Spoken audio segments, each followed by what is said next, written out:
That's the name of Wonderful Copenhagen's new strategy. We are the official tourism board of the capital city of Copenhagen, and I am on the development team at Wonderful Copenhagen, and we've spent a long time trying to develop this new strategy. It was launched last year in January, and we've been in Canada, Australia, around Europe talking about it, so it has attracted some attention.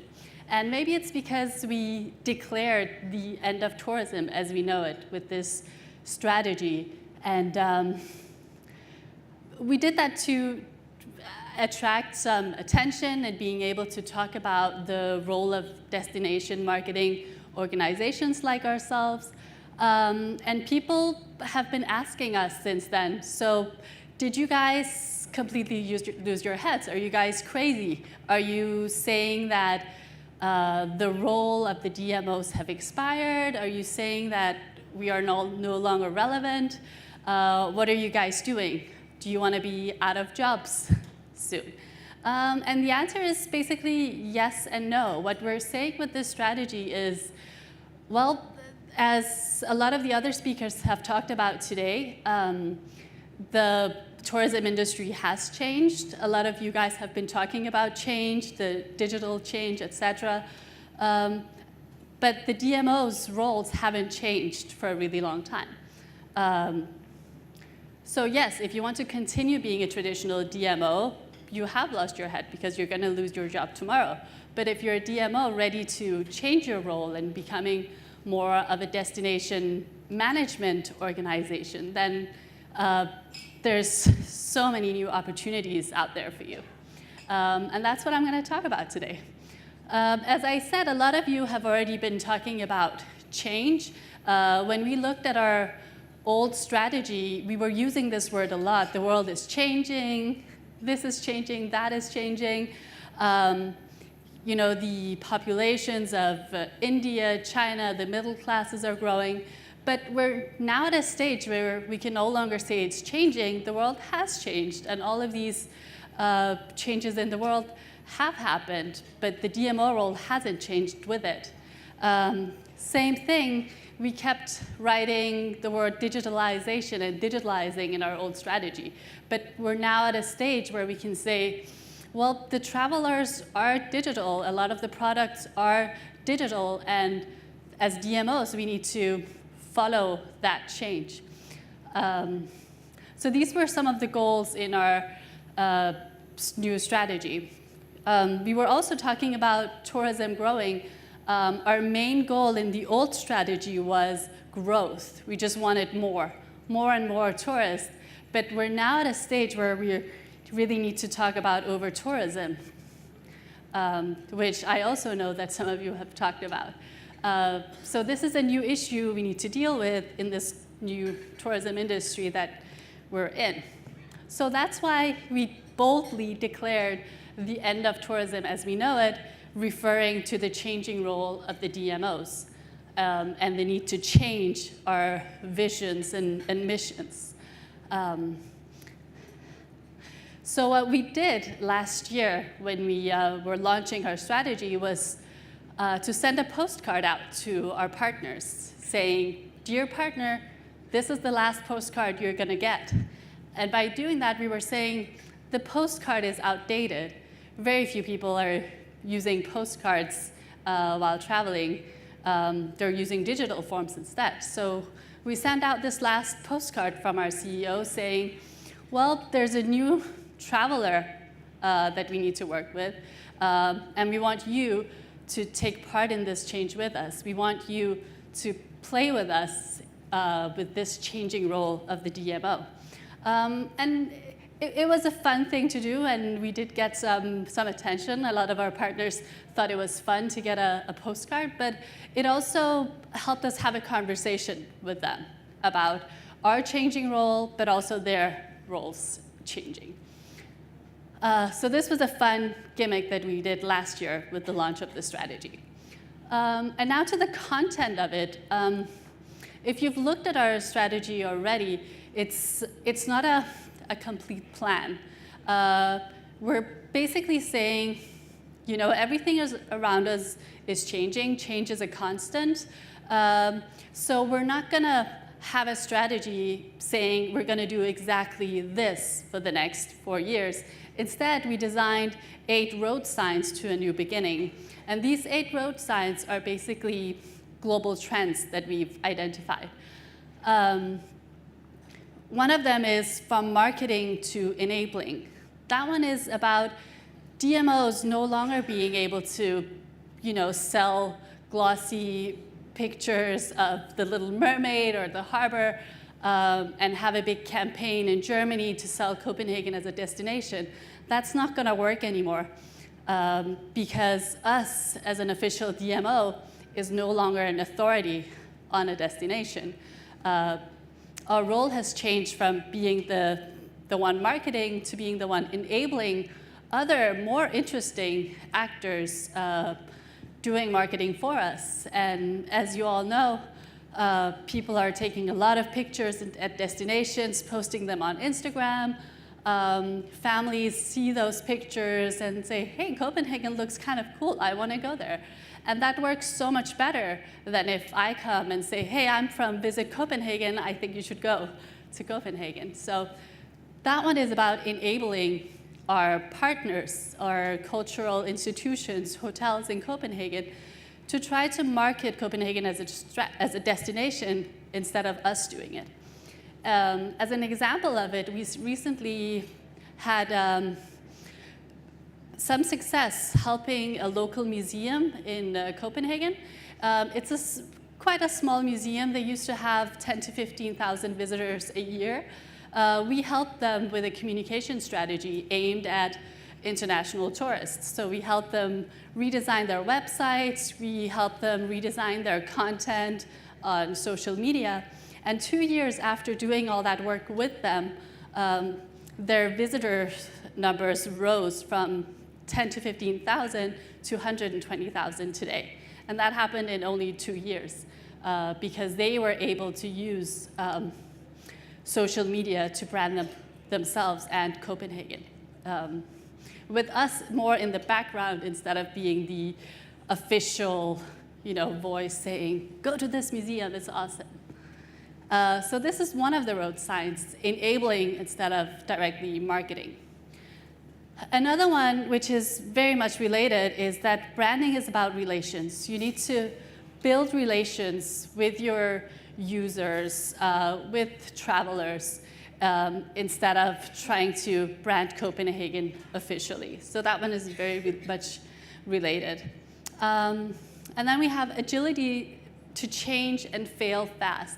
That one is really about DMOs having more courage to play around, working with new partners, working with startups to develop new awesome tourism products instead of us doing it.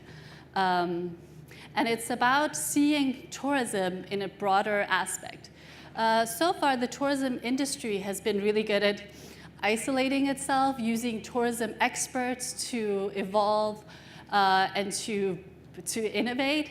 What we're trying to do is work people from other industries. So an example of that is that in Copenhagen, we've started working with the municipality of Copenhagen, working with urban development. Copenhagen is pretty small. We have about 1 million of the local population there. And last year, we had more than 10 million bed nights. So that means we have quite a lot of tourists coming into this city, interacting with the locals. And we need to have a city that's capable of coping with that. So we're working together with the municipality to think of having enough buses, having enough benches and trash cans in public spaces to allow space for tourists to be in the city with the locals. And that requires long-term planning, and usually the city officials are not thinking of tourism as an important aspect of that. So that was one example of trying to work in other fields than what we usually do. And then what we're saying is that, it's the locals that are the destination. It's Copenhagen in itself is not, a big destination. People come there because of livability and the sustainability of the city. They come there because it's really easy to get around. It's, good quality food. You can just hang out. There's quite a slow pace of life. That's why they come there. They're not coming there to see The Little Mermaid. Most of the people who come there to hang out with the locals will go see The Little Mermaid, but it's not The Little Mermaid that will attract people to come to Copenhagen. And then we're saying, you know what, travelers, the nature of travelers have changed. Think this one. At least in the DMO world, we used to think that, tourists are a certain type of people. We all know how they look like. And in our industry, we would usually say, well, there's the business traveler that will act in a certain way. We have the cruise passenger that also acts in a certain way, has certain preferences. We have the cultural traveler, that will go to this and that museum. And what we're saying with this strategy is really tourists are all kinds of people. And we need to move away from this way of segmenting tourism. We need to, go beyond geography, and we need to go beyond specific types of tourists. Because today you see millennials going on a cruise. You see, the retired Spanish couple going backpacking or interrailing in Europe. I'm here to speak at this conference, but tomorrow I'm going to Abu Dhabi to see what's going on there. So as travelers, we're a mix of things. And today I might be a business traveler, but if I'm inspired by being in Elaheh here, I might want to bring my family to come here next year. So we're saying that we need to have a different view on tourists. It's too easy and wrong to just look at them as different types because tourists can be anyone. I mean, all of you have been tourists at some points, and we're all different and have different preferences. And on top of that, we're on all sorts of platforms. It's not just these four most typical ones, but if you travel around the world, you'll see that there are all these other sorts of platforms where people interact and engage with one another and with locals, and it's just impossible for us as a DMO to have a role in this, except enabling people who are on these platforms to promote our destination in a positive way. So that's what we mean by the changing role of the DMO. And I see it's been 15 minutes, and you guys are very tired and quiet. And by just walking around today, I've noticed that we have a lot of people from Nepal. So can everyone from Nepal please get up and shake your hands? Get up. Hi.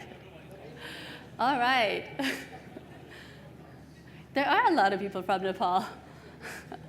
Great. Thank you. I hope you're awake again so we can continue. So I just said tourists are all different, but one thing they have in common is the fear of being a tourist. No one wants to be a tourist. And what we're seeing now is that people don't want to, look at our website and look at our list of 20 coolest things to do in Copenhagen. Quite the opposite. They're looking for the non-touristy things to do. That's what people want. The 5 non-touristy things to do in Bangkok. And then everyone does it, and it becomes touristy. But if it's the DMO where it comes from, no one wants to do that. And I think I mentioned this. People are not coming to a city like Copenhagen because of the cultural attractions. In our latest survey, 57% said that they're coming there to experience, the atmosphere of the city. And how does a DMO work with that? And that's why we're basically working with locals, because they're the ones who are creating this atmosphere in the city. That's why our strategy is called Localhood for Everyone. And what does that actually mean? Localhood is not really a word. We kind of made it up on the go, and it's not really defined in our strategy. And we did that on purpose because we wanted to talk to you guys about it. We wanted you guys to talk to us about it and help us define what does localhood mean and how do we do it in practice. What is it exactly? We've been talking a lot about it in my organization. See, and this is my boss, her picture. So localhood is not a filter. It's not something that you can just put on top of your destination and say, hey, now we're working with localhood. You need to kind of look into your destination and find out what is it that we do in such a special way. And for many years in tourism, we've been calling it unique. Tourists want, what's unique, looking for unique experiences. Instead of just saying that, we really need to define what is that. And in most cases, it's the people who live there. It's the local people who live in the city who are creating the unique experiences, who are creating the feel and the atmosphere of the city. So to work with your destination, you also need to work with the locals in your city. So to sum some of this up, the mission of Wonderful Copenhagen has now become to enable our destination to be shared more. Instead of being the ones out there promoting the destinations, we're working with our partners. We're working with the hotels in the city. We're working with startups to develop new products. We're working with the museums, helping them work with international marketing aimed at tourists. Because believe it or not, just 2 years ago, most of the biggest museums in Denmark were communicating in Danish mainly. And they didn't have their websites translated to English. They didn't communicate to the international traveler. So that's the kind of work that we're doing today instead of marketing ourselves. And we want the locals involved. That's why we say that localhood is for everyone. We want everyone involved. We want the tourism industry to be involved. We want the city to be involved. And we want the people who live there involved. They are already involved because they're using Airbnb, for instance, which is a big player in localhood today. And how are we going to do this? Our ambition is to enable others to develop and share experiences that share the essence of Copenhagen. We want the Copenhagers to welcome tourists in. And tell them where the best coffee is, or where the best place to enjoy this, scarce sun that we have in Copenhagen is. What to do these things that locals do. We want the locals to, speak up and be part of this. We want to make more from the business that we attract already. As I said, the travelers are all kinds of people. So today, if we have a big conference in the city, we want to use that event to inspire people to come back. Before the conference, we want to tell people that Copenhagen is a family destination. So if you're coming to this conference, why not bring your family? And once you're here, why don't you stay longer? And once you're here and we're in touch, we want to inspire you to come back next year. So instead of just focusing on growth, having more and more people, we just want people to stay longer, basically spend more money while you're there, making more out of what we already attract to the city. Another thing, ensure long-term growth from high potential markets. As we've talked about earlier, and as a lot of you are probably already working with, the Chinese and Indian markets are quite interesting because of the growing middle classes. So really try to define what is a high potential market for your destination and go straight for that. And then enable shared innovation and new partnerships. I'm going to tell you more about that soon because I have some projects I've been working on last year I want to tell you about. And yeah, try to define what is the right kind of growth for your destination instead of just wanting more tourists to come. All right, I'm running out of time. So to conclude the strategy itself, we ended up with 3 KPIs to be able to do this.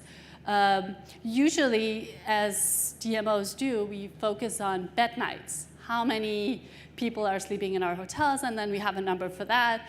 And from a political side and from our funders, it's always about growth, more growth. So we created this triangle to say, that's not enough. If we want to be an attractive destination, of course we need to have growth. This is a business. Our partners need to be making money. We need to be creating jobs. But this has to happen while the guest is also happy. So we're going to do a net promoter score measuring traveler satisfaction. And I think these 2 indicators are pretty traditional. But we're saying that you can't really have a successful destination without having the last part of it, the citizen. If your citizens are not happy with the development in tourism, you will find out, you will know. As some of you know, there have been resistance in some cities, Barcelona, Venice. I'm sure Shannon is going to talk more about that. But what we're saying is you can't do one of these things without the others. These 3 have to balance for you to have a successful destination. And in most of the destinations, the last part, the citizen, is not really thought into it. But we want them to be playing an active role in developing our destination, promoting it, and really realizing the value of tourism in their everyday life. People are renting out their apartments on Airbnb. They're actually making money doing that. And at the same time, they need to realize, or we need to make it visible for them that a small city like Copenhagen will not be able to have the type of cultural institutions that we have if it wasn't for tourists. So we need to create a balance between tourism and the essence of the city being the citizens. To have a successful destination where we will have growth many years to come. So now what? We launched a strategy. This was, in short, the content of it. What has happened now? We're, 1 year in. What have we done so far? What's going on? So I'm going to tell you a bit about some of the, I'm just going to skip this part because I only have 5 minutes left. And I'll let Shannon talk about over-tourism. Instead, I want to tell you a little bit about some data projects that we've been working on to be able to work with Localhood. We were basically hearing, you need to work with data. Data is the new, source that everyone needs to work with. And the way we approached it in my organization was to say, okay, so what kind of data are we dreaming of having? What do we want to know about tourists that we don't know today? And on the other hand, looking at what do we actually have, what's accessible to us? And what we really wanted to know about tourism, about tourists in our city, was how they move around the city. So mobility and combining that with their interests. What are they interested in? If people go to Museum X, what other activities are they interested in, and can we help them do that to attract more from the people who are already there, as I said before. So we did that by looking at our organization, what kind of data do we have already, and we didn't have much. We had surveys, as DMOs usually do. We have a lot of surveys asking tourists, how happy have you been while being in Copenhagen? But a hidden source of data we had that we weren't really aware of was our city card, the Copenhagen card, that a lot of you might have at your destinations. It's a card that allows tourists 24, 48-hour access to 79 different attractions and public transportation. So we had that card, and it's registered at each museum they enter. So that was a data source that was really unused. And to enrich in that, we installed a GPS tracker to our Copenhagen card app. We did that with the consent of the user, so it wasn't surveillance. We combined that data with local weather data and our existing use of the card, and combined that with data from the different attractions who wanted to take part in this project. And we're currently working on creating a smart tourism platform. And what we want to do with this data and this platform is to be able to see where are the hotspots in our city. Are there any areas in our city where we see a potential problem, where there are simply too many tourists compared to locals? And when we spot these areas, how can we inspire people to go elsewhere? How can we say, well, you know what, at 4 o'clock on Tuesday, everyone is at the Little Mermaid, it's gonna be crowded, you're not gonna get your perfect picture. Why don't you go to the castle 5 minutes away from there and then come back 2 hours later? So this platform is under development right now. The next step of it is to be able to communicate back to the tourists, because we have the mobility data now, we have the weather data.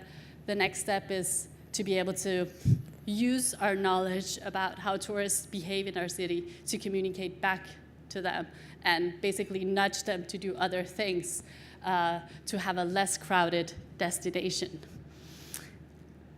All right, that was really fast. I thought half an hour's talk would take ages, but now I'm running out of time. Another thing I quickly want to mention is a new activity that we've started is Open Tourism Days, where we invite startups and students to come think with us. We present a challenge.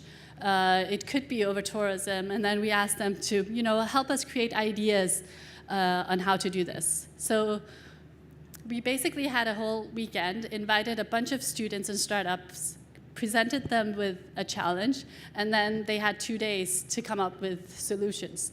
Actually, a Thai guy won the competition. He's an engineer, and he came up with a chatbot to help people rent bikes in Copenhagen and offering them routes, bike routes that would match their interests. So I'm talking really fast right now.